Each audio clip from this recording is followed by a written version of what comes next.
2017. Can you believe that? 2016 just flew by. I think this year is going to do pretty much the same. I haven't done one of these commenting on your comments in a while, so let's do one. This is the first one for 2017. Let's go ahead and jump into the video where we talked about the asteroid that almost missed Earth that no one knew about until basically it passed by Earth, thank goodness. This comment is from James Dickman. The best thing to do is get really good at yoga so you can bend over enough to kiss your butt goodbye. I picked this comment because I actually laughed out loud when I read it. It's pretty funny. I mean, just an image of somebody being able to do yoga, being able to be flexible enough to kiss their own behind. That mental image just kind of cracked me up. And yes, I kind of agree with this sentiment. I know there are a lot of solutions that we have in terms of if a big rock come hurtling towards us, what are we going to do? I just feel like we're either not going to catch it in time or whatever we fire at it is just not going to be enough. So out of all the doomsday scenarios, I do feel like this is probably the most plausible and it is the most dangerous. Next up, Fire Powers says, what if we did get hit and we're living the afterlife? You know, I don't know when this started, but I started to kind of think about the scenario. Like sometimes I'm thinking, what if I'm already dead? What if I'm already dead and this is just what my version of, I don't know, hell or heaven or purgatory is? Also, I had this theory a while back, and just hear me out, I know it sounds a little bit crazy. What if we were some advanced, super sophisticated being, and to entertain ourselves, we play these games where we, I don't know, download ourselves into the lives of an individual. And this doesn't have to be like a super rich individual or a super powerful individual. It just has to be any individual, because the fun of the game is to kind of just randomly live some life. And when you download yourself into the game, you don't have any knowledge or memory of what it's like outside the game. And the only way out of the game is, of course, to live the life that you've chosen completely until the end. So I was just kind of imagining all these beings shopping in their version of the GameStop. They're picking up a version of, I don't know, Mike Chang, YouTuber, or Jack Brown, car salesman, or Kim Kardashian, plastic humanoid. That was your random crazy theory of the day. Next up, the Legend 27. I had a dream that an asteroid was about to hit Earth about 2 days ago. Now, a lot of people wrote similar comments on the bottom of this video saying they actually had a dream about an asteroid hitting Earth. Is it just me, or I've never had a dream about an asteroid hitting Earth? Is this like a common dream people have? Because if this is not a very common dream, then I don't know, maybe a lot of people, you're kind of psychic. Next up, Almighty Heath 35 Goofy says, gotta train like One Punch Man. I agree, because if you think about it, that is the easiest way to destroy an asteroid, because all you need to do is every single day do 100 push-ups, 100 sit-ups, 100 squats, and run a 10K. Next video, this is the one where we talked about a teenager who got kicked in the head during a soccer game, went into a coma for a couple days, woke up and was able to speak fluent Spanish despite not knowing much Spanish at all beforehand. Intensify says, someone kicked me in the head. I want to learn a new language.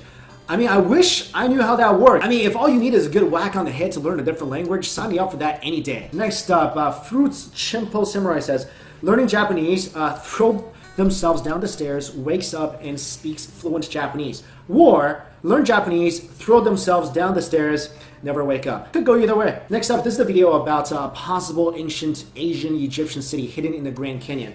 Chico was here says, I bet the Smithsonian is like the Indiana Jones movie where they have a secret chamber full of discoveries that they hide for no apparent reason. You know what? I bet somewhere in the world this exact thing exists. And if you walk in, you'll find the Ark of the Covenant, the Spear of Destiny, all the good stuff. I don't know, maybe I've been watching a little too much Warehouse 13. Whatever happened to that show, by the way? Did that thing, I mean, I stopped watching, I think, before the last season, but did that thing ever have a good conclusion? I like that show. Next up, Force Master 2000 says, this would explain why some areas of the Grand Canyon are off limits to the public. And this is really interesting because I knew parts of the Grand Canyon were off limits because they're on Native American lands. But what I didn't know was that that's not all the restricted areas. Some areas are actually restricted by the US government. And of course that could be because of safety, or it could be because there's a hidden ancient Egyptian city somewhere. Also, what's really interesting is that a lot of places inside the Grand Canyon have Egyptian or Hindu names like Tower of Set, Tower of Ra. And according to researchers, this is because explorers really liked Hindu and Egyptian names. Really? So the explorers somehow went from naming things the Alligator, Badger Creek, the Battleship, to Temple of Ra, Temple of Isis. Also, most of the restricted area are on the north side of the canyon, where a lot of these Egyptian and Hindu named places are. Next up, Anthony Cole says, what the heck is Thunderclap? Is that the name of the magazine? Most of you guys should know by now, I have a magazine coming out actually next week. And the name of the magazine is Beyond Science. It's not Thunderclap. Thunderclap is actually the social media tool that we're utilizing to gain a lot of attention for this initial magazine launch. So what that does is, if you want to support the magazine, you sign up for Thunderclap, and on the magazine launch day, it makes an announcement through your social media. Of course, you don't have to do that if it doesn't make you feel completely comfortable, but a lot of people have chosen to help that way. And if you want to, the link for the Thunderclap campaign is in my description box below. No One Never Sleeps says, as long as I get the ray gun, I'll be fine. Did you guys ever think about this? Let's say the zombie apocalypse is happening. What is your weapon of choice? By now, we all know we either have to cut off their head or shoot them in the head. At the same time, we don't want them to bite you. So I think my weapon of choice would be a tank. How come in no zombie movie ever do you see somebody just driving a tank and just like running over all the zombies? I mean, zombies are dumb. They're not gonna crawl onto the tank and open up a hatch. They don't know how to do that. And they can't bite through reinforced metal. So if we're just talking about the normal, kind of slow, non-World War Z zombies, I would just get into a tank and run all of them down. Next up, Oliver Rodriguez says, what if Usain Bolt and Michael Phelps got infected?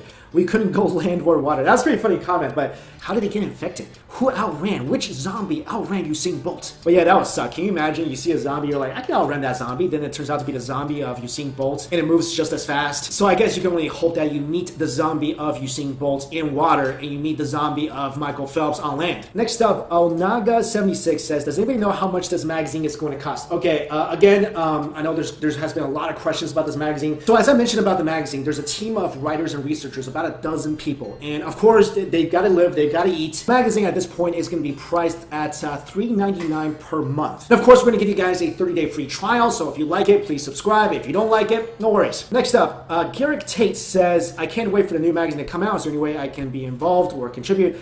I have gotten a lot of emails about people wanting to join the research team or the writing team. I think we have everyone we need for doing that. But what will really help will be ideas or topics that you guys think are really interesting that we can research further. So either in the comments below of this video or any of the social media platforms, send your ideas in. We need a lot of ideas for this magazine. And again, guys, we have so much interest and support for this project we're doing. Everybody working on this magazine is so excited to do this right, and really hope that you will enjoy the final product. And as always, thank you all so much for watching the videos and submitting the comments. And because I get so many comments on these videos, it's really impossible for me to read through all of them. I really try to read through as many as I can, but I love making these videos. So guys, keep sending the comments in, and thank you guys so much for watching. See you later. Hey guys, what's up? It's Mike Chen. It's already the end of January 2017. Can you believe that? 2016 just flew by. I think this year is going to do pretty much the same.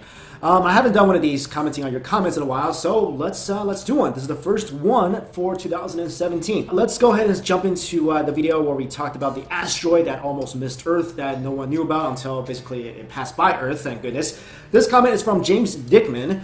The best thing to do is get really good at yoga so you can bend over enough to kiss your butt goodbye. I picked this comment because I actually laughed out loud when I read it. It's pretty funny. I mean, just an image of somebody being able to do yoga, being able to be flexible enough to kiss their own behind. That mental image just kind of cracked me up. And yes, I kind of agree with this sentiment. I know there are a lot of solutions that we have in terms of if a big rock come hurtling towards us, what are we going to do? I just feel like we're either not going to catch it in time, or whatever we fire at it, it's just not going to be enough. So out of all the doomsday scenarios, I do feel like this is probably the most plausible, and it is the most dangerous. Next up, fire powers